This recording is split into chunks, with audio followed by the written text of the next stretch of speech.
You're listening to Death of the Reader. Flex and Herds here with your Murder Mystery World Tour.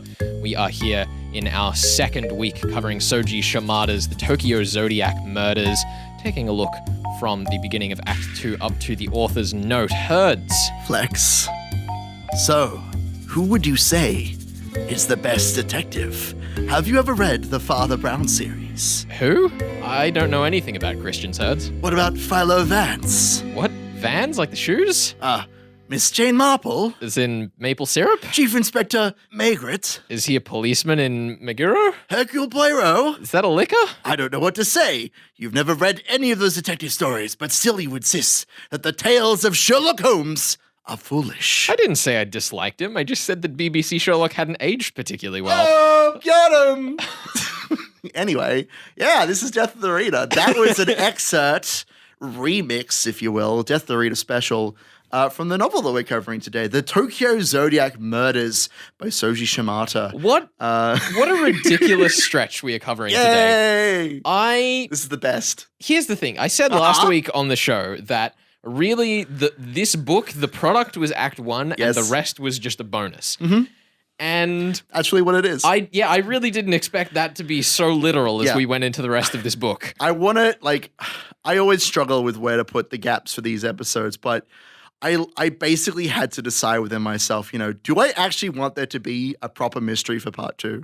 Do I even need there to be a new twist in the plot? Mm-hmm. Because really, until even arguably Act 5, there isn't really a lot in the way of twisty twists for the murder mystery here. No. Most of what we get to see, and I love this, is that first off, we have our rising action, our conflict in Act 2, and then we ride a train. And then Act 3, we go on a tram, we get to walk over a bridge, over the moon, and we meet a policeman with a golden saber, because he's like an actor policeman. It's very great.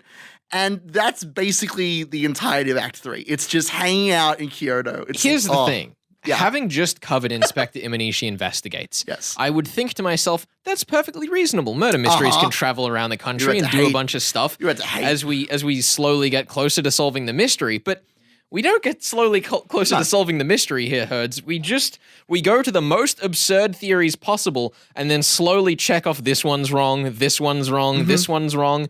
The way that this stretch of the book is happening is really just Koizumi and Kiyoshi traveling around Japan, realizing how wrong they were and that all of the clues were in Act 1 to begin with. They end up right back where they started, which is fantastic.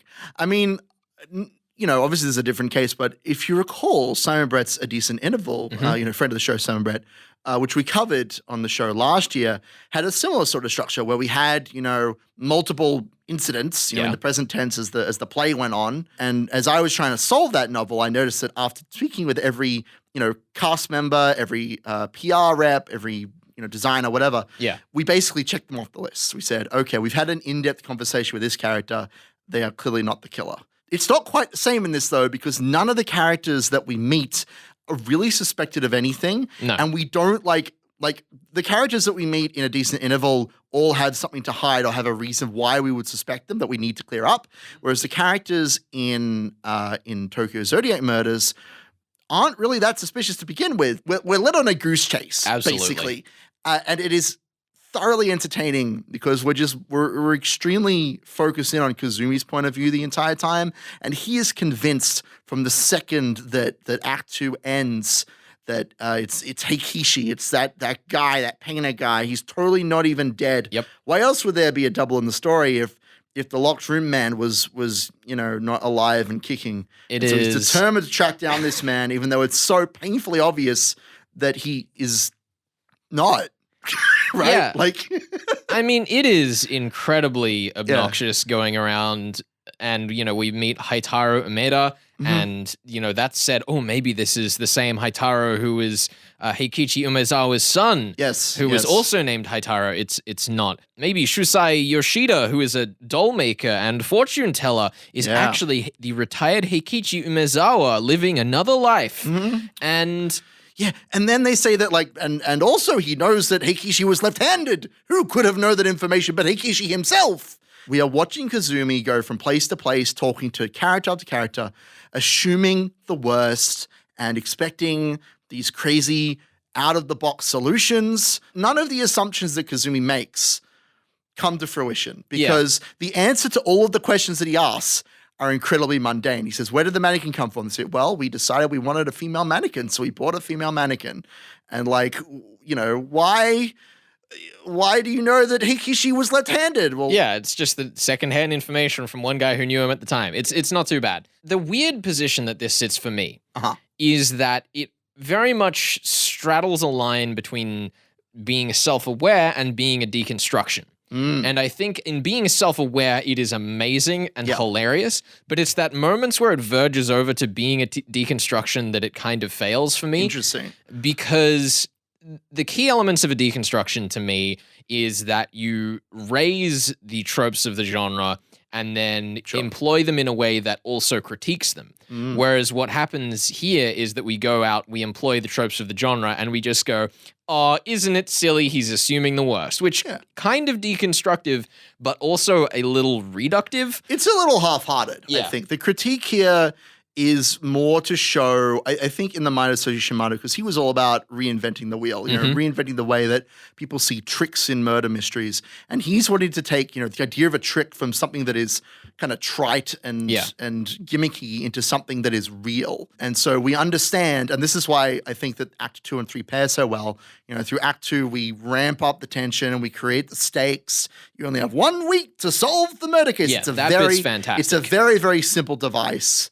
And then through Act 3, we break all of that tension down and we show how mundane everything really is. And it prepares you, you know, if you are, because obviously the two of us, not only are we veteran murder mystery, you know, solvers, but we've also read certain arcane texts that allow us to understand this magic in a certain way.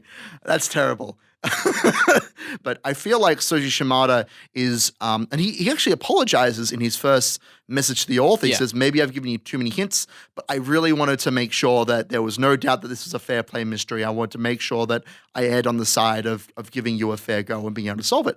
And I think that's really admirable. Yeah, I'd be very curious to see how this novel would fare with someone who is less familiar with the genre, because maybe when you go out and you're exploring the different parts of Japan and coming across all of these new characters, you'd go, oh my God, maybe it is Heikichi, where I was just like, it's obviously not. There's absolutely no way.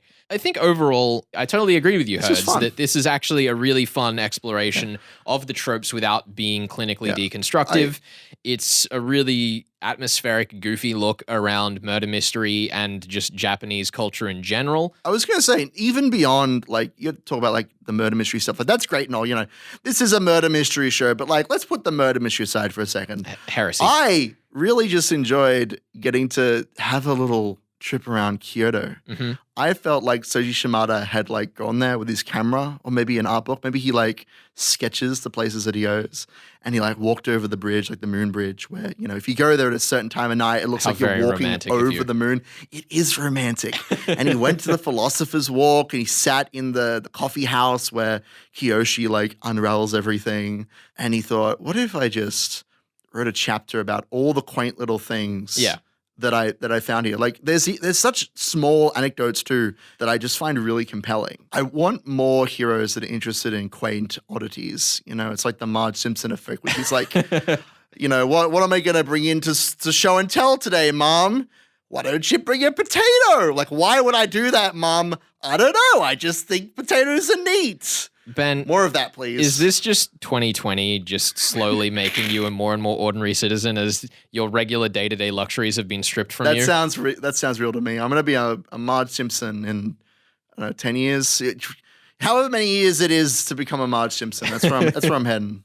At this rate with 2021, who knows? Weeks at best. Weeks at best.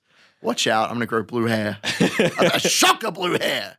A shock of blue hair. You're listening to Death of the Reader. Flex and Herds here with your Murder Mystery World Tour. We are discussing Soji Shimada's The Tokyo Zodiac Murders from Act 2 to the first author's note at the end of Act 3. Stick with us. We'll be back with more of that later in the show. You're on to SER 107.3.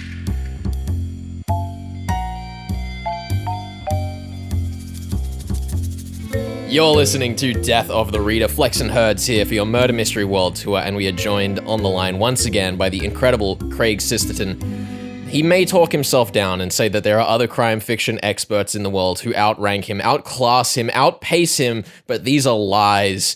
The true champion of the crime fiction world, Craig Sisterton, good to have you back. Akira, boys, it's lovely to be back. I hope everything's going well down in Australia at the moment. It's going pretty all right. It's a nice cool day. We've enjoyed getting ourselves through our second stretch of Soji Shimada's The Tokyo Zodiac Murders. Oh my goodness. I think we're ready to keep rolling on this crime fiction train. Speaking of crime fiction trains, though, Craig, you're in the middle of a project at the moment, hashtag 100 days, 100 books, and I thought it'd be good to get you on to talk a little bit about not only what's coming up in the crime fiction world, but what is 100 days, 100 books?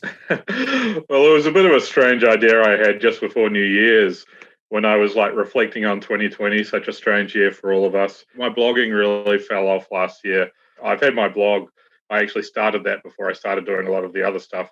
I was reviewing for a couple of magazines. And so I started it in 2009. And there's a lot of books that I love that I haven't reviewed anywhere. I've talked about them on a podcast. I've talked about them on a wrap-up of the best of the year, but I actually haven't done a proper review of them. So 100 days, 100 books. I'm gonna blog every day. I'm not reading a book a day. I mean, I have read, what are we now? We're just coming up to the end of February. I've read either 25 or 26 crime novels this year so far. I need to check. I'm up to 17 so far this year. I got some ground to catch. It's a race. How do you decide which novel to cover? That's a great question. I have a wee bit of a list of books from last year that I enjoyed. Some that I read in previous years that I missed. I try and have a good mix as well. I'm trying to be conscious of authors from different countries, having a decent amount of Aussies and Kiwis, but also other countries, having some translated stuff, having plenty of female authors and LGBT authors and some forgotten authors, which you guys do a magnificent job of with your show, and I really love the deep dives you go into.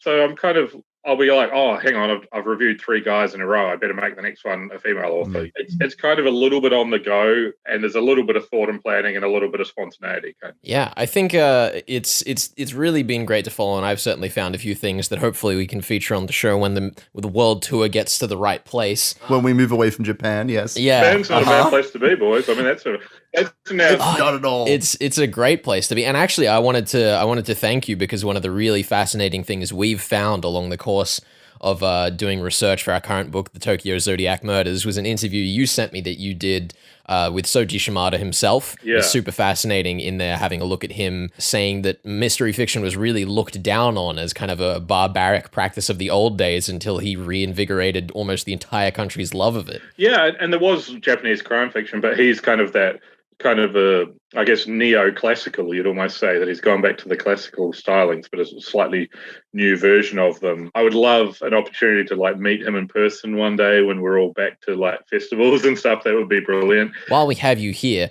the Yeah Noir hashtag, Craig. Yep. I keep seeing it on Twitter, and every time I see it, I have to think about what the joke is, and I feel so silly, but it's so clever.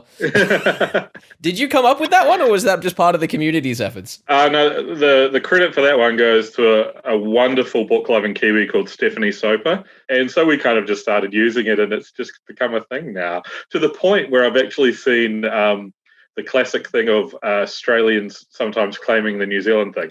I actually saw it referred to as Yeah Noir as Australian and New Zealand crime writing. And I'm like, hang on. Hold up there. You can have Russell, but we want this. So Farlap, Pavlova, it goes back. All the arguments. And then, so what's coming up in the world of crime fiction? There was David Bishop's City of Vengeance I saw recently that looked really interesting. What else is out there for crime fiction fans who want to get their finger on the latest releases? Yeah, Craig, what's the best murder mystery novel of this year? Call it now. Immediately. Oh, God. Well, funnily enough, I did see, I had to have a little chuckle earlier today, and it's like one of those things where you read something and you're really pleased for the person that's been said, but at the same you're like, come on, guys.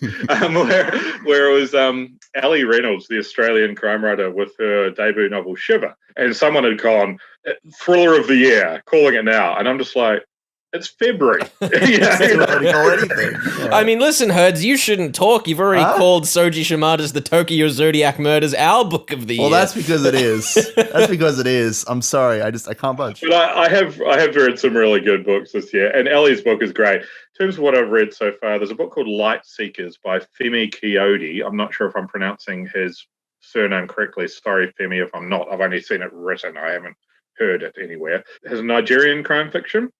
It's a book called Light Seekers, and it's a thriller.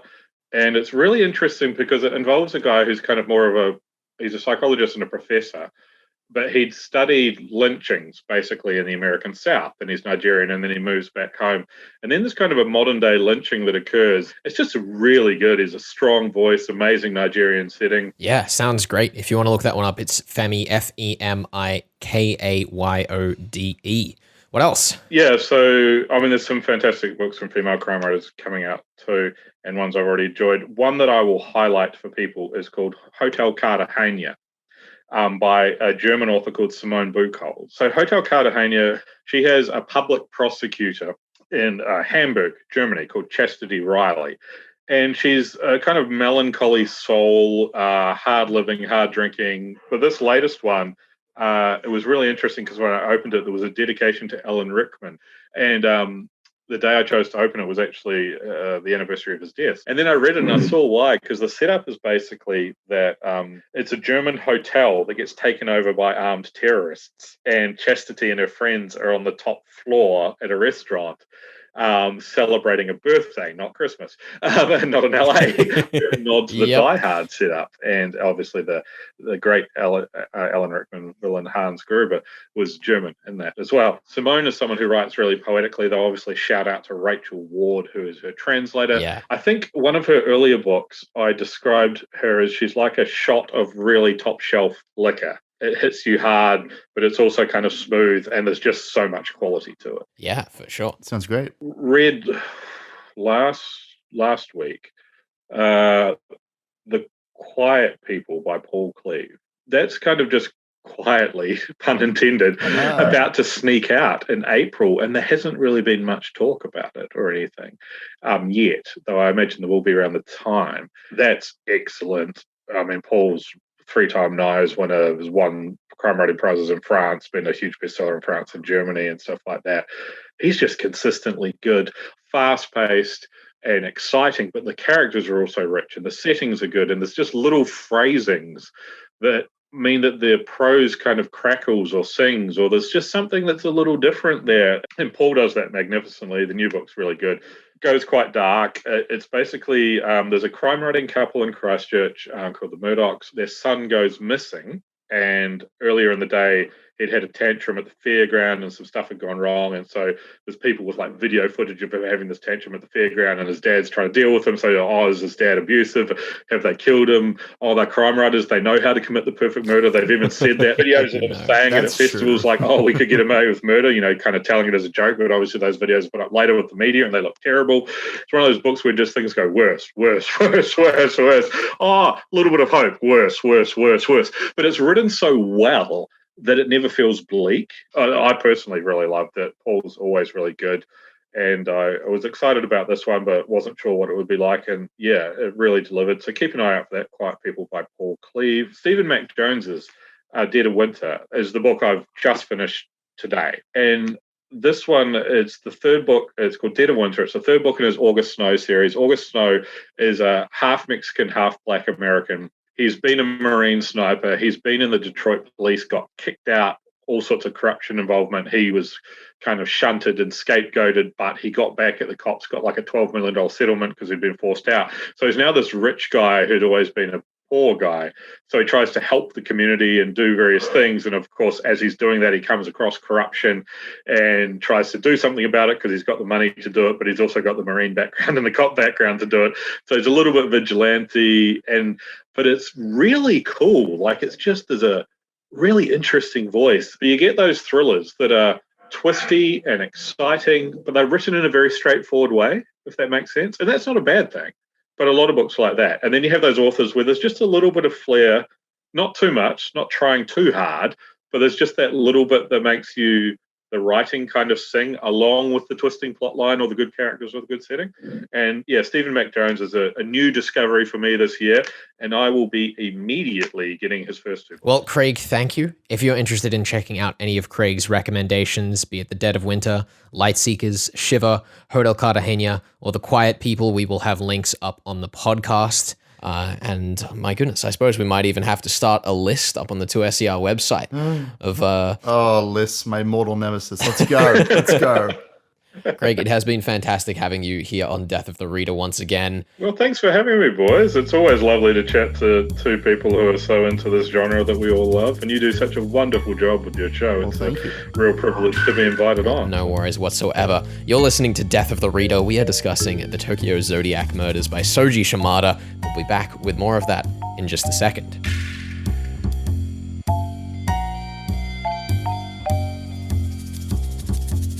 You're listening to Death of the Reader. We are discussing the Tokyo Zodiac murders by Soji Shimada, Acts 2, 3, up to the first message from the author in this book.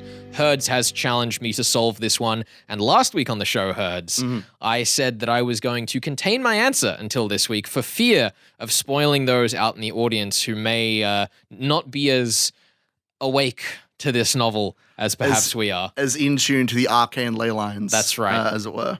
Yes, we are not allowed to talk about the book that we've read on this show for fear of spending an entire episode gushing about it. Whose author is a talentless hack. Hack. Just so we can go on record saying that. Extend the mystique for a little longer. But yeah, I want you today to give me and to give us your solution. I do want to say that, the most basic explanation of the twists is not sufficient. If you just say 5 times 1 equals 6, for example, that is not sufficient.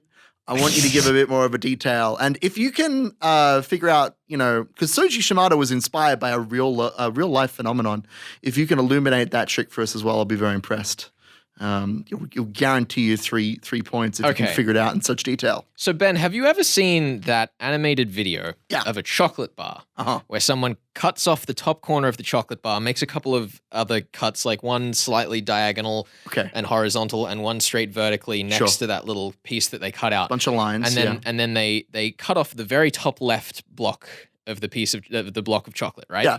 Okay, and then they take all of these pieces around, they take that top left piece off, and they slide it all back together, and somehow it's still a whole chocolate bar. I mean, I haven't seen one of those, at least not that I can remember. I'm confused as to why you're using chocolate instead of a dollar bill to demonstrate this point, but yes, go on. Oh, well, that's because, Herds, the dollar bill isn't necessarily a fantastic explanation. Okay. Because I think the dollar bill is a bit of a cheap trick in this book, because surely if you are taping bills back together, the tape would be obvious. However, if you're sticking chocolate back together with just the ever so slightest little gap to make up for that missing bit of chocolate. There's a bit of saliva to hold it together in the middle. Yeah. Gross, but it's a little less noticeable. I think that you can get away with the trick a bit more. So say, for example, if you were to cut 5 women into pieces. Why would I do that? And then take the head of one woman and pair it with the waist down of the next woman so there's a little piece missing. Then you would end up with a body with a missing head and a bunch of other bodies with their parts missing because you've slid all of the pieces one body to the side. This is an interesting theory. This is outrageous. I couldn't possibly challenge such a ridiculous theory. It's so outrageous. But if that were the case... If it were. I have to ask you, Flex, do you think that you could... Have you figured out, or have you got a theory, I suppose, as to which body part is which in the little diagram we've been given? Because we've got, 6 different bodies. They're all buried at different depths and that sort of thing. Do you think you have an idea of which body is where? Okay. I have a confession to make, Herds. What's the confession? I knew you were going to ask me this, so I prepared myself a list. Yay! I was hoping you would do this. Okay, so... I'm so ready. The body that was identified as Tokiko is actually Yukiko. Okay. Why do you say that? You got reasoning for this? Because they are the person, let me make sure I got this right, whose head was found with a set of legs with the upper chest missing. Okay. Okay, and then that set from the waist down, I believe, is Raiko, whose upper torso would that have been found with Akiko, whose lower legs are on that body, who then their upper body is with Nobuyo's legs, and then Nobuyo's upper body is with Tomiko's legs, And then Tomoko's upper body has no feet because they're allegedly missing despite being with the previous corpse. And thus we complete our circle of dismembered women. I like it. That was very quick. I like that. I like the efficiency there. I'm glad you were prepared.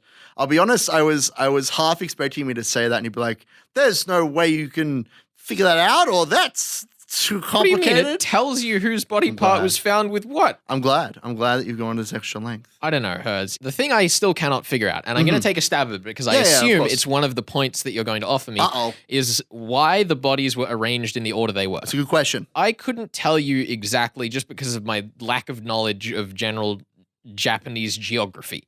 I couldn't tell you exactly the way the layout works, which was found in which location. There is a map in the book, but it still doesn't elucidate it particularly well to me because, maybe there's like a highway going between two of them that I don't know about. Hold on, Flex. Clearly, the 6 locations are based on the astrological science, so obviously the 6 steps has something to do with that, some kind of magic hoodoo nonsense. That's ridiculous. You think that's what you're going to argue based on? Here's what I think it actually is, Hertz. Come on. I think that if we look at the people that were buried deeper, it was arranged in such a way that when their first body part was found buried very shallow, their other body part was found buried very deep. Interesting. So what that means is, and it says in the book that the bodies have decomposed by the time they found the later ones, it means that, because Japan cremates its bodies, it doesn't have as much of a burial ritual as we do in the West.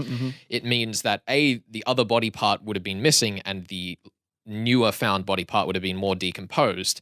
So it would be more difficult to correctly identify who was who. I like the theory. So obviously we like to talk about 3 separate aspects. I feel like your how has been pretty well elucidated here. The who and the why. Give me that for me. We got plenty of time. In a murder mystery novel where we have 6 bodies. Yeah. And one of them is missing its entire head. Yeah. Who else could it possibly be? I'm not saying it. But the person whose head is missing. Whose head is missing, Flex? It's Tokiko. Tokiko. Who just happens to be the daughter of the ex-wife of the accused. The thing I like here, Herds, and the thing that really sold me on this mystery, really just sunk it deep into my heart here, is I realized that we have so many different characters interested in astrology, but none of them treat it like Heikichi Umezawa. And that's treated as a thing where like, oh goodness, look at how out of touch Heikichi Umezawa was. Insane man wanting to cut up his daughters and then they get cut up after he dies. That's crazy talk. He has a very unique perception of astrology. Doesn't he just? Here's what I would like to pose to you, Hertz. Here we go. What are you posing? Perhaps it is in fact the actual culprit, Tokiko, who has written that note trying to frame her father as a bad man, given what he did to her mother, divorcing her and then basically subjugating her under a wealthier family almost as a servant. And that also is an interesting comparison because then we have the idea that Heikichi was probably only as interested in astrology as the other people in the story, as kind of a fascination, a curiosity. So I think that that's actually a really nice way that the story is tied over there by giving us the lens of the story through Kiyoshi and Kazumi, who are 2 astrologically fascinated characters. We see the entire story through their lens, which is meant to kind of show us how an astrologer would actually think, and thus why Heikichi probably did not think like that. Can I throw you one more thing? I'm not saying that you're missing any points right now, or that I'm umming and ahhing over anything particular, but if I was, I want to give you one last thing, because we are dealing with the story of fortune tellers. Yes. Of the telling of the future. I want you to give me your best guess as to how the culprit's, I suppose, ending is going to pan out, Do you think that Kiyoshi's going to slap them in irons? Nope. Going to let them go? What's the outcome here? What's the ending for our culprit here? They'd be, Tokiko would be 66 years old at this point? Something like that. I expect that where she is going to be is in Kyoto, running a handbag store in honor of her mother, which was mentioned in the second entr'acte after Act 2. Sure. Because it seems like those moments have been the kind of the pivotal clues to the story. So that's a telling of the present. You think that the culprit is in the handbag store with the knife? I think they're going to show up and they're just going to let it be. There's nothing you can do. The statute of limitations would have passed. Okay. They have no grounds. It's more what Tokiko herself does in response. Well, I guess... Who knows how many points you got this week? It could be any number between 0 and 3. Make sure you don't miss next week for the stunning conclusion of Soji Shimada's The Tokyo Zodiac Murders from Act 4 to the end of the story. And Herd's also the next book that we're going to be covering on the show. Let me know. Which I'm very excited for. Oh, that scares me. Is it more black magic? No comment. What? You're listening to Death of the Reader. Flex and Herds here with your Murder Mystery World Tour. We will see you next week here on the show. You're listening to 2SER 107.3.